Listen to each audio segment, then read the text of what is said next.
Click the button. I'm live. Jermaine Griggs here.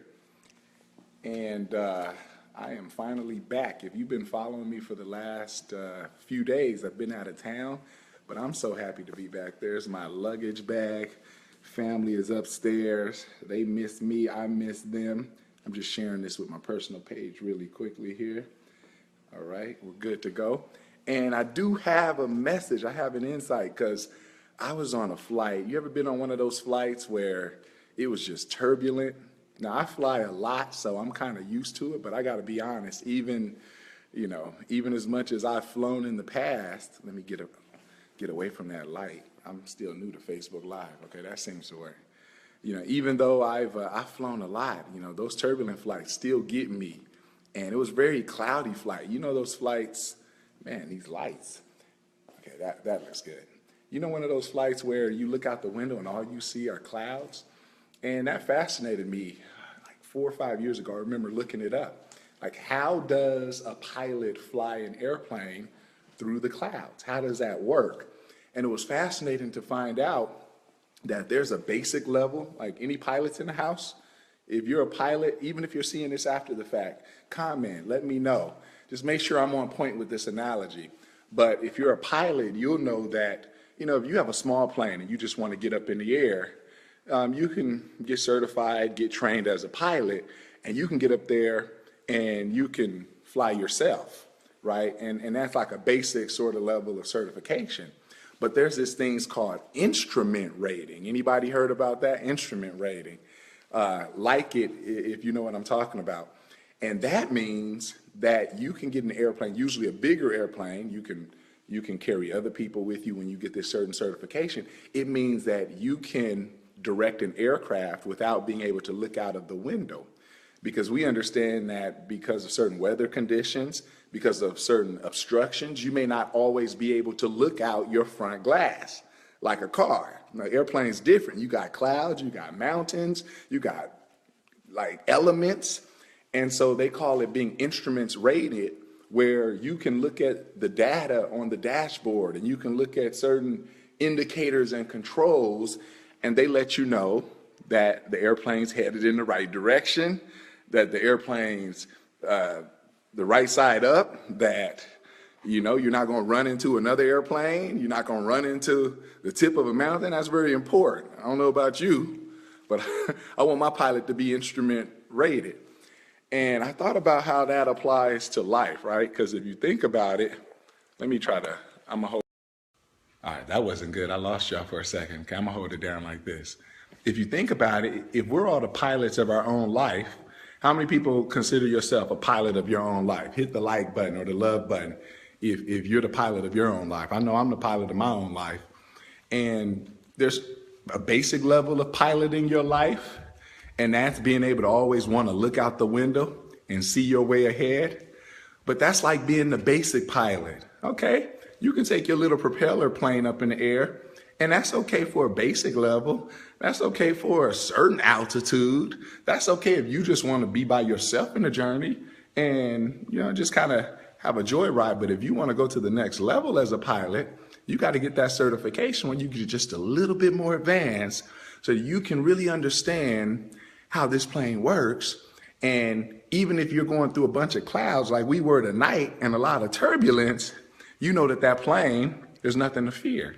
There's nothing ahead, and we're just going to get through it, right? And that's the second level of life. That's the next level of life.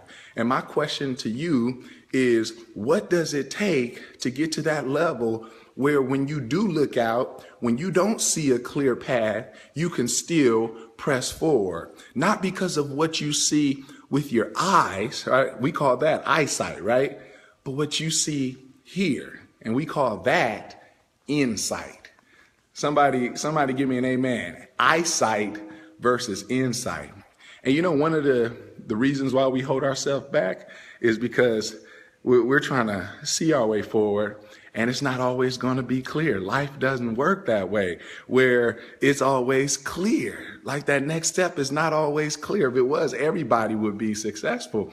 But it's not always clear. You're going to have clouds. Tonight, like we went from 90-degree weather here in California to It's like 55 degrees where I came from, raining and cold, cloudy night, right? And I look out and I say, how do these people fly this plane? But I'm reminded of that next level. And all of us have that next level in our life.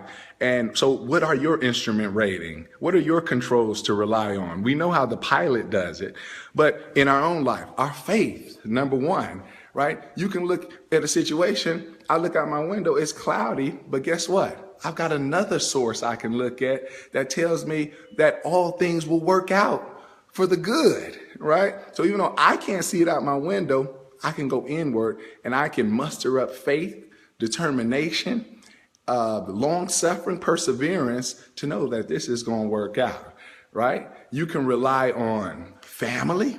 You've got family here that when you are weak, they'll help you. You can rely on those close to you to help you get through it when you can't see your way forward. You can rely on the right knowledge and information, right? When you invest in yourself and you know how powerful you are and you know how smart you are, even though doors are being closed and with your eyesight, it doesn't look clear and it doesn't look like a perfect path and it's obstructed, you have faith because you know how powerful you are and you know how much potential you have because you've worked on yourself.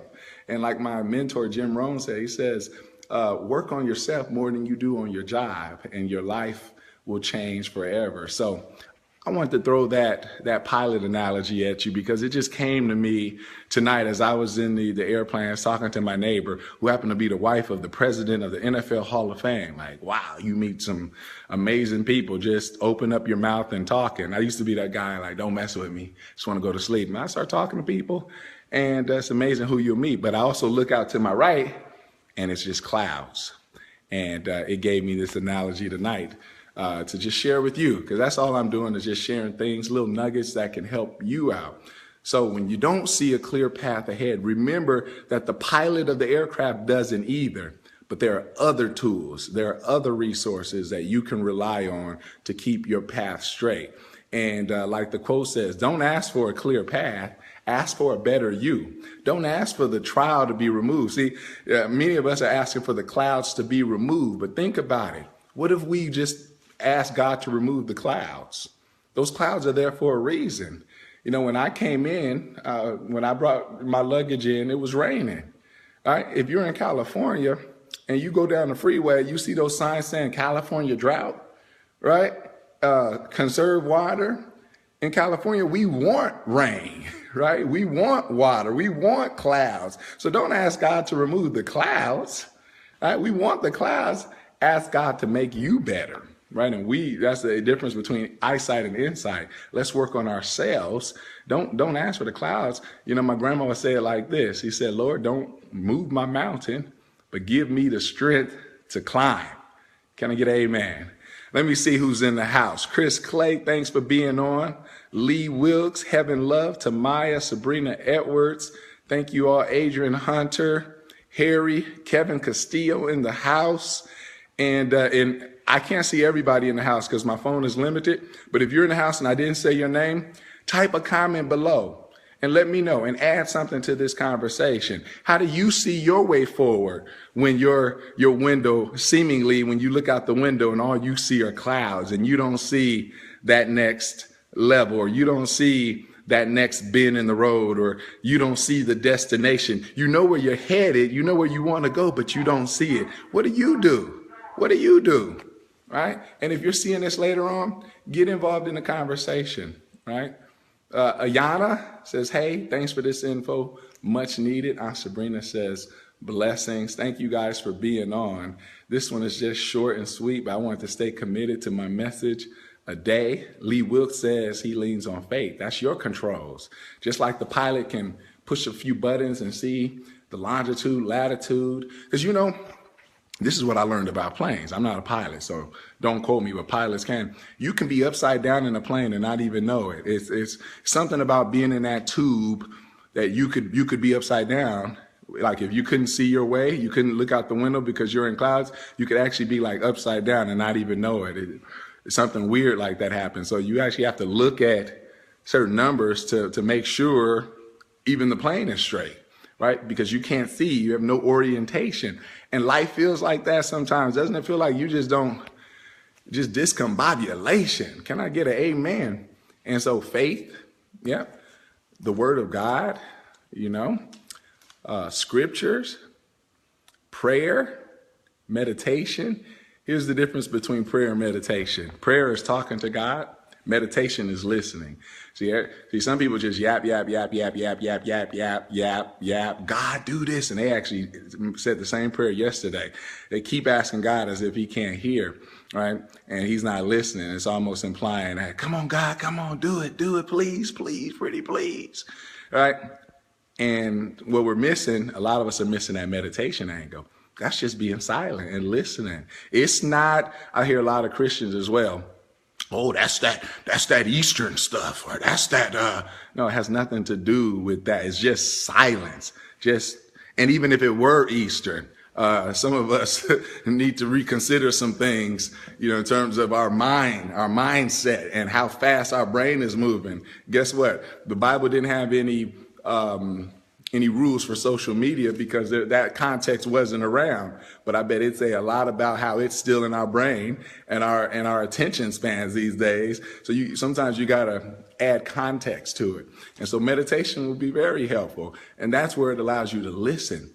And that removes clouds. Because sometimes the clouds aren't on the outside.